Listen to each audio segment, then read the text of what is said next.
मैं doctor S के पांडे, अध्यक्ष ICR sugar cane breeding institute regional centre Karnal कृषि पाठशाला में आपके लिए नए पाठ के साथ उपस्थित हूँ। आपका स्वागत करता हूँ। किसान भाइयों, जून का महीना आने वाला है। जून के महीने में आप क्या क्या प्रमुख कार्य गन्ने की फसल में करें, इसे मैं आपको याद दिलाने की कोशिश करूंगा। गन्ना की फसल में सिंचाई 10 दिन के अंतराल पर आप करते रहें। गुड़ाई निकाई हो चुकी होगी या उसको जून के महीना में बरसात होने से पहले पूरा कर लेना है। नत्रजनी उर्वरक का अंतिम डोज खेत में गन्ने की फसल में दे के मिट्टी चढ़ा देना बहुत ही आवश्यक है। इसके अलावा पेड़ी प्रबंधन भी का कार्य भी आपने कर लिया होगा। पेड़ी में काली कीड़ी के लिए और चोटी वेदक के लिए क्लोरेंट्रानिलीप्रोल का भी प्रयोग हो गया होगा। जो किसान भाई क्लोरेंट्रानिलीप्रोल नहीं डाल सके हैं, निश्चित रूप से 150 ml क्लोरेंट्रानिलीप्रोल 300 लीटर पानी में मिला के पौधों की जड़ों में कॉलर ड्रेंचिंग करें। लेकिन ध्यान यह दें कि खेत पूर्व सिंचित हो, जिसमें पैर टिकता हो, मतलब बत्तर आ गया हो। सूखे खेत में डालकर पानी न भरें। अगर किसी किसान भाई के खेत में दीमक की समस्या दिखाई दे रही हो, पौध पीला पड़ रहा हो, कहीं पैचेज में जमाव कम हुआ हो या जमी हुई फसल पीली पड़ रही हो, हाथ से छूने पर निकल जाती हो, ऐसे खेतों में या तो स्पॉट ट्रीटमेंट कर दें। 5 ml क्लोरपायरिफास 20 cc तरल दवा का प्रति लीटर घोल बनाकर उन जगहों पर डाल दें जहां दीमक की समस्या है। अन्यथा अगर ज़्यादा है तो पूरे खेत में 2 लीटर क्लोरपायरिफास मिट्टी में मिलाकर खेत में बिखेर दें सिंचाई करने के बाद, या कॉलर ड्रेंचिंग कर दें।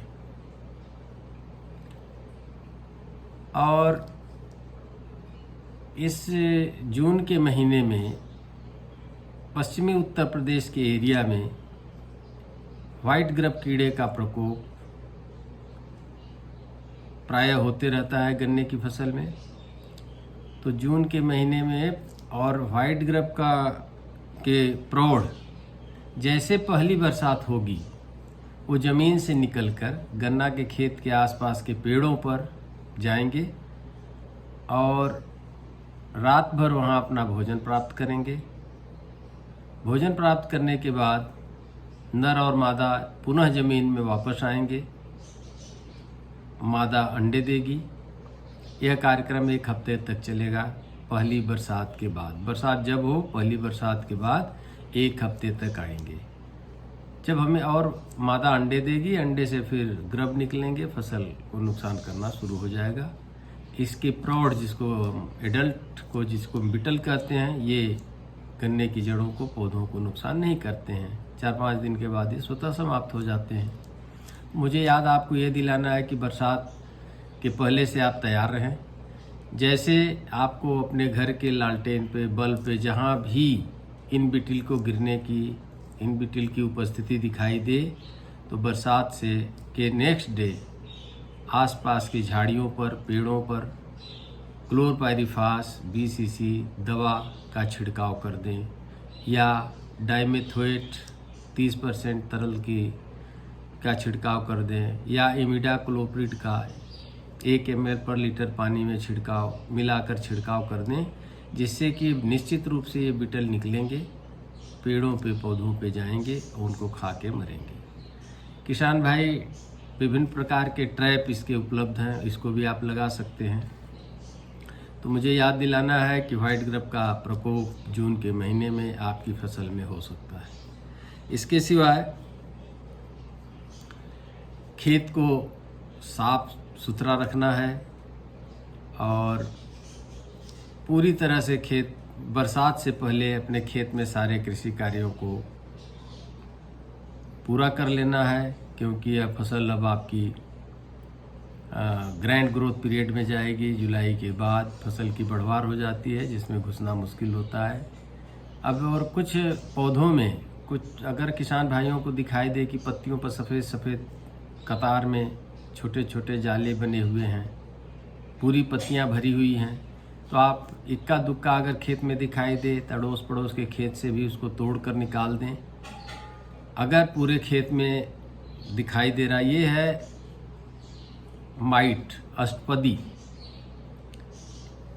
येलो माइट, रेड माइट, दो तरह के माइट गन्ने की पत्तियों पर आ जाती हैं।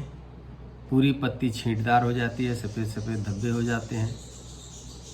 अगर उनको आप देखें तो बहुत छोटे छोटे अष्टपदी जाले के अंदर दिखाई देती है। अगर ऐसा दिखाई देता है तो किसान भाई केलथेन अकेरीसाइड है। अगर केलथेन नहीं है तो डाइमेथोएट 30% तरल दवा 1 मिलीलीटर प्रति लीटर पानी में स्टिकर के साथ मिलाकर छिड़काव कर दे, या मेटासिस्टाक्स 25 EC तरल का भी छिड़काव करे। ये दोनों कीटनाशी अकेरीसाइड का भी काम करते हैं। इनका छिड़काव कर दें और 1 हफ्ता के बाद पुनः आवश्यक हो तो इसका छिड़काव कर दें। तो जून माह में प्रमुख कार्य किसान भाइयों को गन्ने की फसल में यह करने की आवश्यकता है। धन्यवाद।